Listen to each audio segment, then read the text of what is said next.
Hello बच्चों, तो आज हम बात करते हैं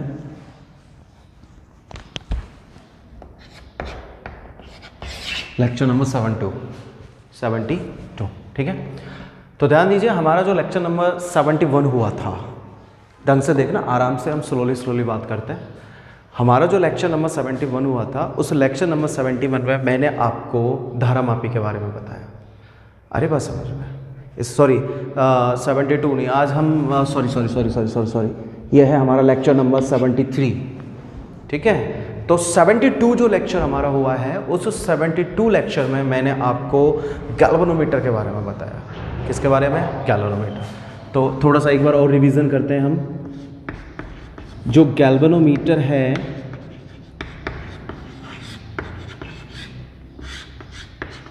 वो गैल्वेनोमीटर कितने प्रकार का हो रहा है बेटा? 2 प्रकार का हो रहा है। कितने प्रकार का है? 2 प्रकार का। कौन कौन सा है?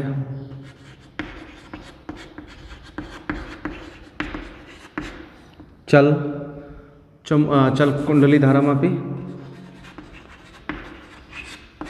पहला, और दूसरा है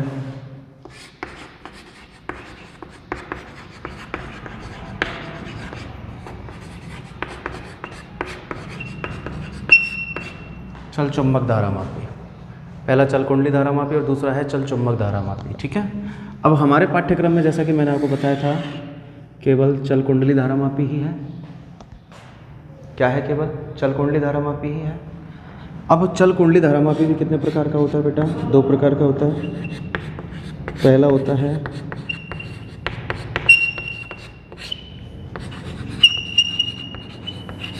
निलंबित कुंडली धारामापी, ठीक है। और दूसरा होता है बेटा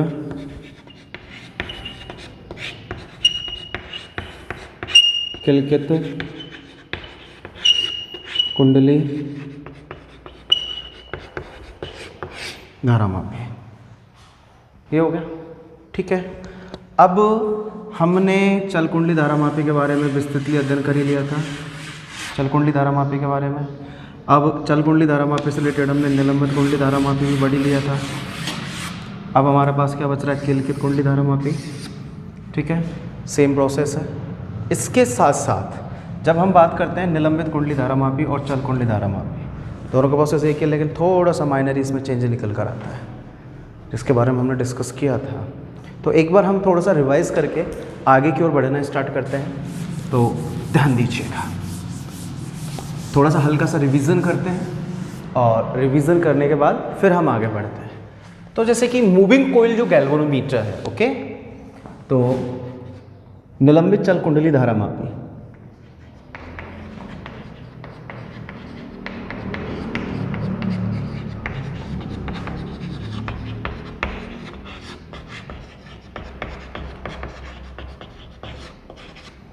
निलंबित चल कुंडली धारामापी। इस निलंबित चल कुंडली धारामापी में मैंने आपको बताया था कि 2 शक्तिशाली चुंबकीय ध्रुवखंड लगे होते हैं, नॉर्थ एंड साउथ। यहाँ पर मैं आपके सामने केवल टॉप व्यू बना रहा हूँ, हालांकि अच्छे से मैं डेप्थ में सिखा भी चुका हूँ। ये यहाँ पर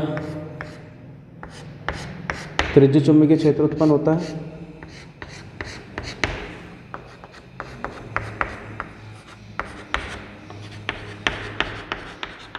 ठीक है। यह त्रिज्य चुंबकीय क्षेत्र होता है, और यहाँ पर एक स्प्रिंग लगी हुई होती है, ठीक है। और यहाँ पर जो इस पर बल लगता है, टो इज में बल आघूर्ण, वो लगता है NIAB। अब आपको पता है कि ये जो हमारे पास रेडियस मैग्नेटिक फील्ड है,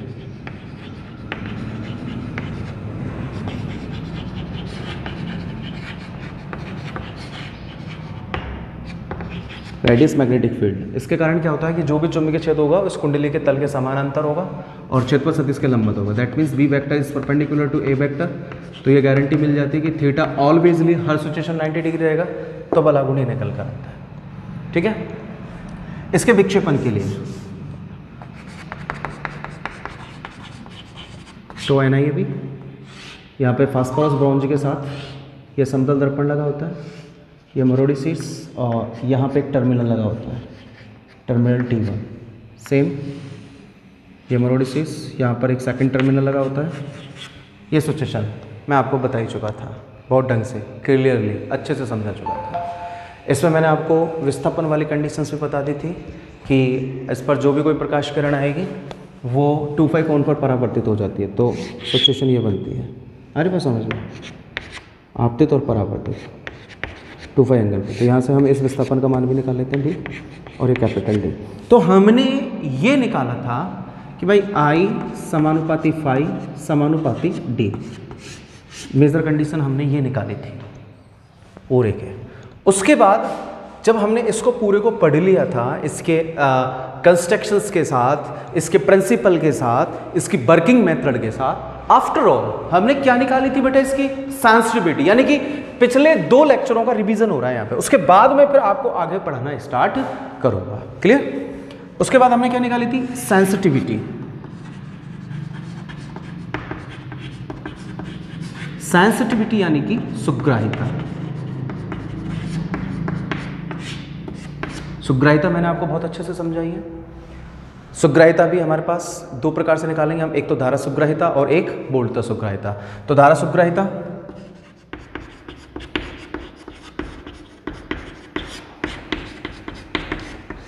SI से व्यक्त करते हैं,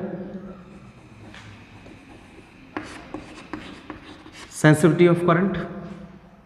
अरे बात समझ में? तो धारा सुग्राहिता का फंक्शन क्या, धारा सुग्राहिता परिभाषा क्या बनती है कि धारा सुग्राहिता की परिभाषा बनती है कि भाई एकांक धारा के लिए जो उत्पन्न विक्षेप होता है वो धारा की सुग्राहिता कहलाती है। That means SI is equal to में फाई अपॉन आई, ये धारा सुग्राहिता। उसके बाद आती है बेटा बोल्टता सुग्राहिता।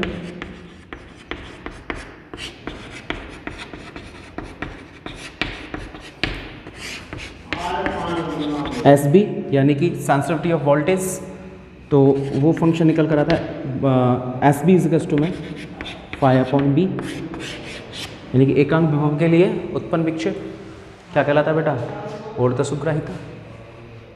अरे बस समझ, यहाँ तक हमने लेक्चर नंबर 71 और लेक्चर नंबर 72 में ढंग से कैलकुलेट कर लिया था ना बच्चों। अब हम आगे चलते हैं, ठीक है ना। अगला जो हमारा टॉपिक है वो है धारामापी का दक्षतांक, ठीक है ना। धारामापी का दक्षतांक होता है बेटा x। तो आप इसको नॉर्मली याद रख सकते हो कि धारा सुग्राहिता का जो व्यतिक्रम होता है वो धारामापी के दक्षतांक के बराबर होता है। तो x इज टू में 1/SI, x इज टू में 1/SI। You know what also very well, and here the sensitivity of current, धारा की जो सुग्राहिता होती है SI, वो कितने के बराबर है बेटा, फाई अपॉन आई। तो मैं इसको लिख सकता हूँ x इज टू में 1/SI की जगह पर फाई अपॉन आई, तो मैं इसको लिख सकता हूँ phi upon I upon phi. ये वैल्यू आपके पास निकल कर आ रही है। ये हो गया धारामापी का दक्षतांक, ठीक है। तो ये नॉर्मल सा मैंने आपको उस पार्ट का रिवीजन कराया कि जो अब मैं आपको यहाँ से आगे जो पढ़ाने वाला हूँ उसके लिए ये बहुत ज़्यादा ज़रूरी है सीखना। अरे बस समझ। तो सबसे पहले निलंबित चल कुंडली धारामापी, उसका कंस्ट्रक्शन, उसका प्रिंसिपल, उसकी वर्किंग मेथड, उसके बाद सेंसिटिविटी, धारा सुग्राहिता, बोल्टता सुग्राहिता, और उसके बाद धारामापी का दक्षतांक। नॉर्मल से एक लाइन की परिभाषा है कि धारामापी का दक्षतांक, ठीक है ना, धारा की सुग्राहिता के व्यतिक्रम के बराबर होता है। That means x is custom 1/SI, SI is custom आप जानते हो फाई अपॉन आई, जैसे हमने यहाँ से लिख दिया। क्लियर? इसका मान हमने यहाँ से रखा था I upon phi. Okay, after all अब हम आगे की ओर चलते हैं, आगे की ओर डिस्कस करते हैं।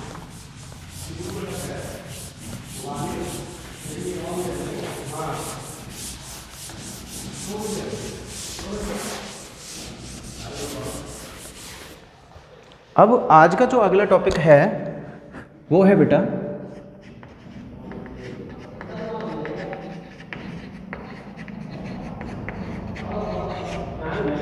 गैल्वेनोमीटर, यानी कि G का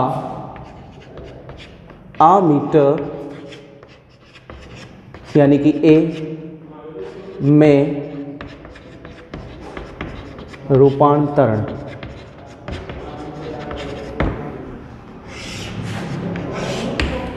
गैल्वेनोमीटर का एमीटर में रूपांतरण, ये हमारा आज का टॉपिक है। अब यानी कि conversation of galvanometer to ammeter. अब किसी भी गैल्वेनोमीटर को एमीटर में रूपांतरित करना है हमें, वो कैसे करेंगे, या कोई भी गैल्वेनोमीटर किसी भी एमीटर में कैसे कन्वर्ट होता है, वो चीज़ सीखने वाले हैं। तो सबसे पहले आपको इसको सीखने के लिए एमीटर को सीखना पड़ेगा। किसको सीखना पड़ेगा? एमीटर। तो देखो बच्चों, आप लोअर स्टैंडर्ड से सीखते आ रहे हो कि एमीटर क्या है। एमीटर एक ऐसा उपकरण है जो किसी परिपथ में बहने वाली धारा का क्या करता है? मापन करता है। किस में पड़ता है? एम्पियर में पड़ता है। तो अगर आपसे कोई पूछे कि व्हाट इज एम्पियर, तो आप कहोगे सॉरी व्हाट इज एमीटर, तो आप क्या जवाब दोगे? सर एमीटर एक ऐसा उपकरण होता है जो किसी परिपथ में बहने वाली धारा का क्या करता है? मापन करता है। उसका मापन वो किस में पड़ेगा? एम्पियर में पड़ेगा। जनरली किसी भी परिपथ में बहने वाली धारा के मापन के लिए एमीटर को उस परिपथ के श्रेणी क्रम में संयोजित किया जाता है। लाइक कैसे? जैसे कि मान लीजिए यहाँ पर ये कोई बल्ब है, दिखाई दे रहा है। अब इस बल्ब में ये कितने मान की धारा बह रही है? ये जो बल्ब है ना, इस बल्ब में ये कितने कैपिटल आई मान की धारा बह रही है। तो इस कैपिटल आई मान की धारा का परिमाण कितना है? 1 एम्पियर है, 2 एम्पियर है, कितनी मिली एम्पियर है या कितनी एम्पियर है, जो भी है, उसके मापन के लिए हम इस बल्ब के सीरीज में एक उपकरण जोड़ते हैं, वो होता है एमीटर। वो एमीटर बेटा इस परिपथ में बहने वाली धारा का क्या करेगा? मापन करेगा, एमीटर। तो ध्यान रखें, एमीटर एक ऐसा उपकरण होता है जो किसी भी परिपथ में बहने वाली विद्युत धारा का मापन करता है, और उसका मापन वो एम्पियर में करता है। और एमीटर के द्वारा विद्युत धारा का मापन कराने के लिए हम उस एमीटर को उस परिपथ के कौन से क्रम में जोड़ते हैं? श्रेणी क्रम में, सीरीज कॉम्बिनेशन।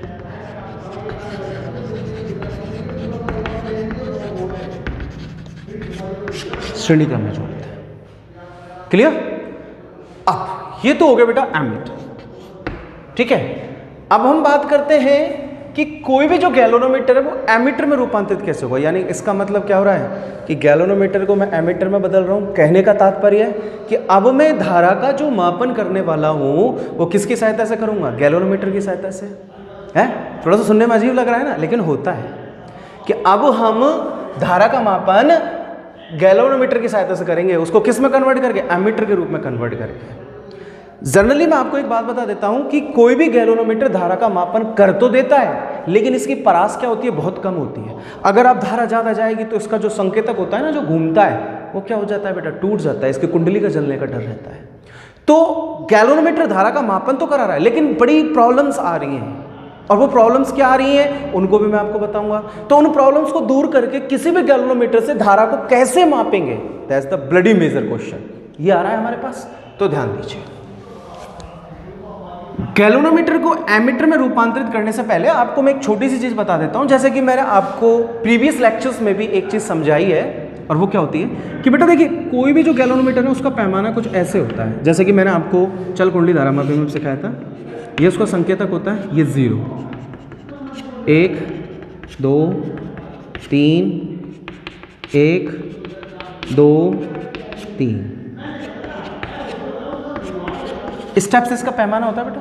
और ये दोनों दिशाओं में घूम के धारा का क्या कराता है? मापन कराता है। ये गैल्वेनोमीटर का पैमाना है। इसकी इंटरनल रेजिस्टेंस या सॉरी इसका जो इंटरनली जो कंस्ट्रक्शन है उसके बारे में जानकारी मैं आपको प्रीवियस लेक्चर नंबर 71 चल कुंडली धारा मापी सभी में बता चुका हूँ। ये इसका केवल नॉर्मली पैमाना है, किसका? गैल्वेनोमीटर का, ठीक है। अब मान लेता हूं कि इस गैल्वेनोमीटर की अधिकतम परास कितनी है? 3 है। यानी कि मैं मान लेता हूं कि ये 3 मिली एम्पियर की धारा को ही माप सकता है। तो जब हम इस गैल्वेनोमीटर में से होकर 3 मिली एम्पियर की धारा को गुजारेंगे तो इसकी जो ये वाला जो संकेतक है ना, वो यहां से कहां आ जाएगा बेटा? यहां आ जाएगा। तो 3 मिली एम्पियर की जो धारा होगी वो इसकी पूर्ण विक्षेप धारा होगी। कौन सी धारा होगी? पूर्ण विक्षेप धारा, या हम उसको कह सकते हैं अधिकतम धारा, जिसका मापन एक गैल्वेनोमीटर कर सकता है। अधिकतम कितने मिली एम्पियर की होगी? 3 मिली एम्पियर। कहने का मतलब कि ये मेरे पास एक गैल्वेनोमीटर है, इसमें मैंने करंट फ्लो कराया, तो मुझे मालूम है कि ये गैल्वेनोमीटर अधिकतम केवल और केवल 3 मिली एम्पियर की धारा को माप सकता है। अब जैसे ही इसमें मैं 3 मिली एम्पियर का करंट फ्लो कराऊंगा तो ये विक्षेपक यहाँ आ जाएगा, यानी कि यहाँ ये आ गया। तो ये जो धारा आ रही है ये इसकी कौन सी धारा हो गई बेटा? पूर्ण विक्षेप वाली धारा हो गई ना। अब यहां से आगे ध्यान देते हैं, यहां से आगे ध्यान देते हैं। अब इससे तो एक चीज क्लियर हो रही है कि सर अगर 3 मिली एम्पियर की ही धारा है तो ये मापन करा रहा है, अगर इससे ज्यादा धारा हो गई तो ये मापन कैसे कराएगा, तो ये मापन कैसे कराएगा। यही तो बात आ रही है कि सर इसकी जो परास है, यानी कि अब इस गैल्वेनोमीटर की जो परास है वो 0 से 3 मिली एम्पियर हो गई ना, यानी कि अधिकतम इस कंडीशन में केवल और केवल 3 मिली एम्पियर की धारा को ही माप सकता है। अगर इससे ज्यादा करंट, यानी फॉर एन एग्जांपल मैंने 2 एम्पियर का करंट ले लिया या मैंने 3 एम्पियर का करंट ले लिया, तो ये इस धारा का मापन कैसे कराएगा। अरे बात समझ में, वो आता है बात। अगर डायरेक्टली आप यहां से 2 एम्पियर का करंट दोगे तो जल जाएगा, खत्म हो जाएगा, इसकी जिंदगी खराब हो जाएगी, खत्म हो जाएगा, कुंडली जल जाएगी अंदर से, इसकी बहुत कुछ चेंज हो जाएगा। तो क्या करें ऐसी सिचुएशन में, ऐसी सिचुएशन में हम क्या करते हैं बेटा, ध्यान दीजिए, इस सिचुएशन में हम गैल्वेनोमीटर के पैरेलल में, कहां, गैल्वेनोमीटर के पैरेलल में, एक मिनट,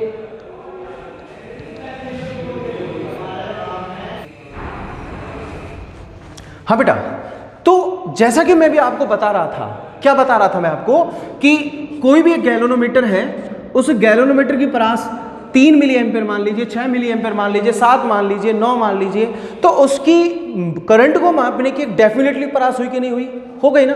अगर उस परास से आप अधिक परास का, यानी कि उससे परिमाण से अधिक परिमाण की अगर आप धारा उसमें से होकर बहाओगे या प्रवाहित करोगे, तो क्या वो मापन कर पाएगा कि धारा का, नहीं कर पाएगा ना, नहीं कर पाएगा ना। तो ऐसी सिचुएशन में अगर हमारे पास अधिक परिमाण की धारा है और हमें उसे कैलकुलेट करना है, तो उसको कैलकुलेट करने के लिए हम क्या करेंगे, ये चीज मायने रख रही है ना।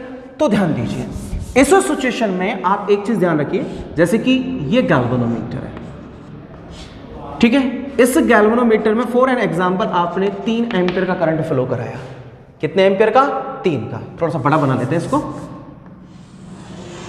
ये जी बन गया बेटा। इसमें से मैंने 3 एम्पियर का, यानी कि ये जो गैल्वेनोमीटर है मुझे इससे 3 एम्पियर की धारा मापनी है, इसे मुझे 3 एम्पियर का एमीटर में कन्वर्ट करना है, यानी कि इस गैल्वेनोमीटर को 3 एम्पियर की धारा मापने वाले एमीटर में मुझे रूपांतरित करना है। और मुझे पता है कि सर ये मैक्सिमम 3 मिली एम्पियर की धारा को ही माप सकता है। तो जैसे ये धारा इसमें से होकर गुजरेगी तो ये तो भैया यहां पे आ जाएगा, अपनी शून्यांक स्थिति से यहां आ जाएगा, आ गया ना, फाइनल कंडीशन पर आ गया। यहां पर आकर इसने 3 मिली एम्पियर की धारा माप ली।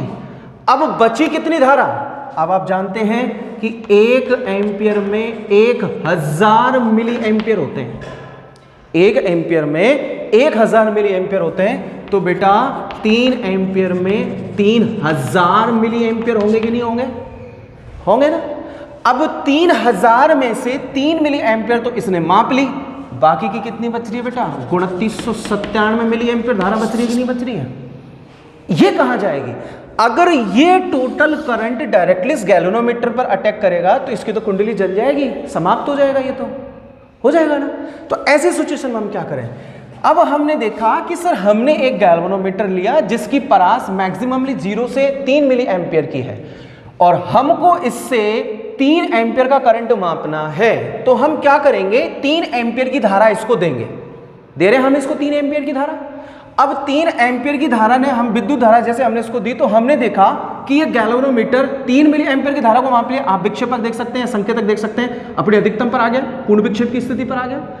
इस स्थिति में अब जो ये 2997, अरे बस समझ में, 2997 मिली एम्पियर की जो विद्युत धारा है वो कैसे मापी जाएगी। तो इसके लिए हम क्या करेंगे बेटा, इसके पैरेलल में एक अल्प प्रतिरोध को कनेक्ट कर देते हैं। ये अल्प प्रतिरोध है, एक अल्प प्रतिरोध को जोड़ देते हैं, जोड़ दिया। इस अल्प प्रतिरोध को बेटा शंट प्रतिरोध भी कहते हैं। क्या कहते हैं, शंट प्रतिरोध। क्या कहते हैं बेटा, शंट प्रतिरोध। अब आप देखेंगे कि टोटल यहां से I इजिकल्स में 3 एम्पियर का करंट यहां से जा रहा है, इसमें से ये गैल्वेनोमीटर है, तो गैल्वेनोमीटर की धारा कितनी हो गई, IG। तो गैल्वेनोमीटर ने कितनी धारा को माप लिया, 3 मिली एम्पियर धारा को माप लिया, गैल्वेनोमीटर ने माप लिया बेटा। बाकी की कितनी बच रही है, 2997 मिली एम्पियर का करंट बच रहा है। वो करंट कहां से होकर गुजरेगा बेटा? इस अल्प प्रतिरोध में से, जिसे हम कह रहे हैं शंट प्रतिरोध, और जनरली शंट प्रतिरोध को आर एस से व्यक्त करते हैं। आ रही बात समझ में? आ रही है कि नहीं आ रही है? आ रही है ना। अब आप देखेंगे कि भाई यहां से मैंने 3 एम्पीयर की धारा भेजी, जिसमें से आईसी धारा यहां चलेगी, तो बेटा यहां पर कितनी धारा आएगी पहले आप इसको देख लीजिएगा, आई माइनस आई सी। क्लियर? यहां पे कितनी धारा, अरे ये जंक्शन पॉइंट बन गया, यहां से टोटल आई करंट आ रहा था, तो आई सी धारा तो इधर चली गई, तो यहां पे कितनी धारा बच रही है? आई माइनस आई सी बच रही है ना। अब हमें ये पता चल रहा है कि 3 मिली एम्पीयर इसने माप लिया, बाकी का यहाँ कितना आ रहा है? अल्प प्रतिरोध में कितनी धारा को माप लिया? 2917 मिली एम्पीयर को। अब जब ये जहाँ पर आकर दोनों मिलेंगे इस जंक्शन पॉइंट पर, तो यहाँ पर टोटल 3 एम्पीयर का करंट ही मापेंगे कि नहीं मापेंगे, यानी कि टोटल 3000 हो रहा है कि नहीं हो रहा है? हो रहा है ना। तो इस हिसाब से अब ये गैल्वेनोमीटर 3 एम्पीयर परास के एमीटर में क्या हो चुका है? रूपांतरित हो चुका है। तो अब यहां से ये 3 एम्पीयर एमीटर का रूपांतरण कर लेगा, यानी कि 3 एम्पीयर की धारा को ये माप लेगा। अब ये गैल्वेनोमीटर किस में कन्वर्ट हो गया बेटा? एमीटर में कन्वर्ट हो गया है।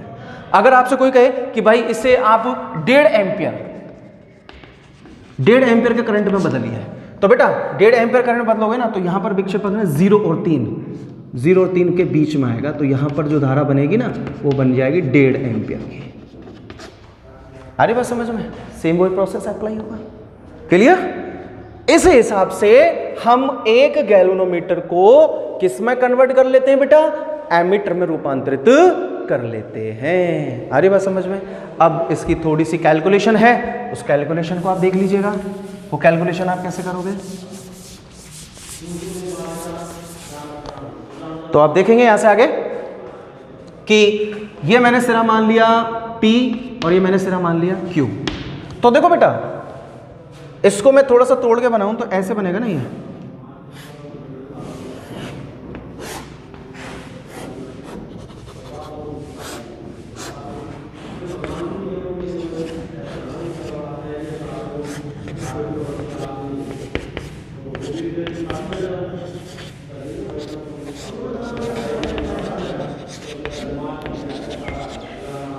ऐसी आकृति तो बन रही है, तो P और Q दोनों पैरेलल में कनेक्टेड हैं क्या? नहीं, ये दोनों एक दूसरे के समांतर क्रम में संयोजित हैं, तो इन दोनों सिरों पर विभवांतर बराबर होगा कि नहीं होगा? इन दोनों का होगा ना, क्योंकि समांतर क्रम में संयोजित है। तो हम देखेंगे गैल्वेनोमीटर का विभव BG बराबर शंट प्रतिरोध का विभव BS। ठीक है, बन गया अकॉर्डिंग टू ओम्स लॉ।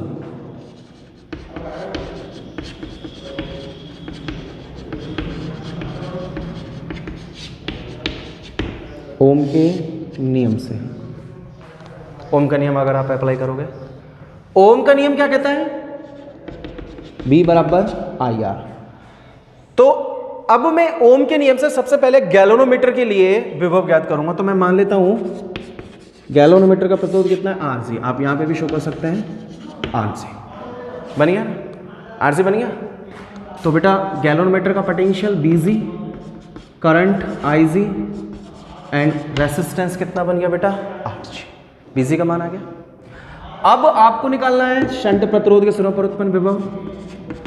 तो धारा I माइनस IC,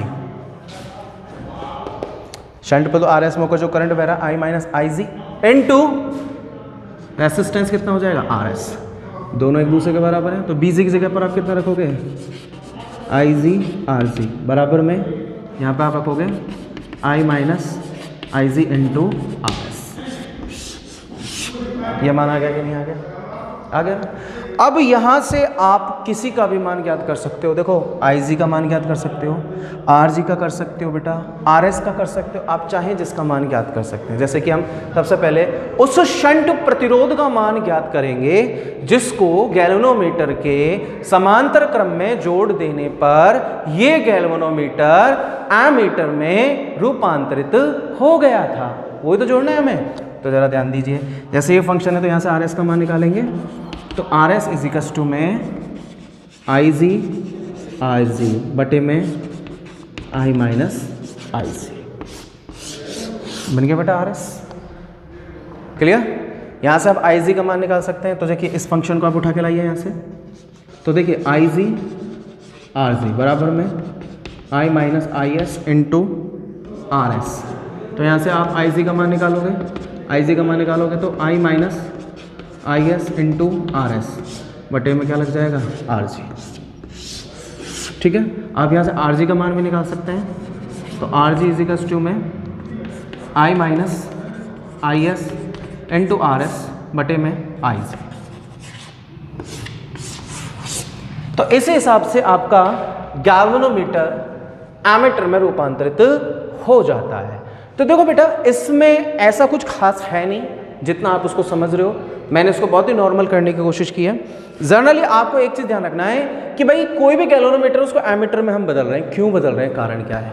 तो जनरली आपको पता है कि गैल्वेनोमीटर का नाम क्या होता है, धारा मापी तो होता है, तो धारा को मापने वाला यंत्र है। तो ऑब्वियसली सी बात है कि कोई भी गैल्वेनोमीटर धारा का मापन तो कर सकता है, लेकिन उसकी भी एक डेफिनेटली क्या होती है, रेंज होती है गैल्वेनोमीटर की।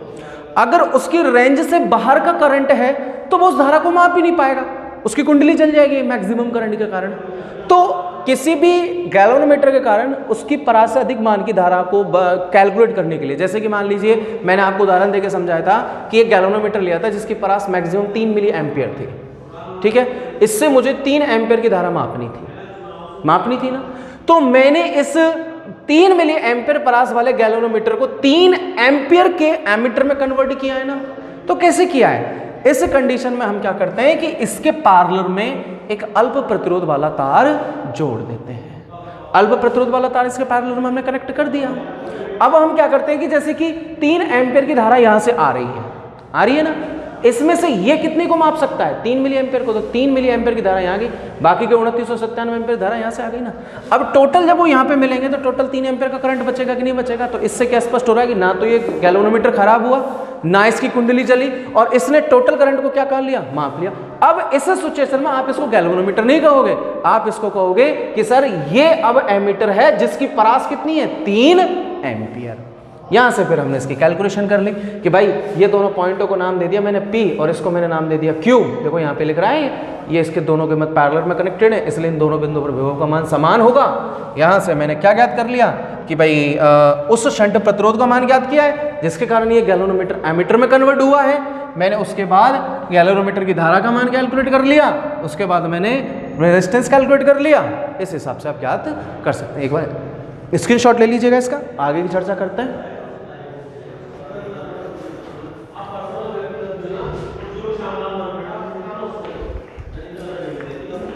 तो उम्मीद करता हूं कि आपने इसका स्क्रीनशॉट ले लिया होगा। अब देखो बेटा, इसके बाद हमारा एक टॉपिक और है, कन्वर्जन गैल्वेनोमीटर टू वोल्टमीटर। आ रही बात समझ में कि जैसे हमने गैल्वेनोमीटर को एमीटर में रूपांतरित किया है ना, ठीक उसी प्रकार से हम गैल्वेनोमीटर को वोल्टमीटर में रूपांतरित करेंगे, और वही गैल्वेनोमीटर अब एक उचित परास के वोल्टमीटर की भांति कार्य करेगा और विभव का भी क्या करेगा, मापन करेगा। अब इसकी जो जानकारी मिलेगी वो आपको मिलेगी अगली क्लास में। तब तक के लिए धन्यवाद, और इसको रिपीट कीजिएगा, देखिएगा बार बार से फिर भी कोई दिक्कत आती है तो आप कमेंट बॉक्स में कमेंट जरूर करें। धन्यवाद।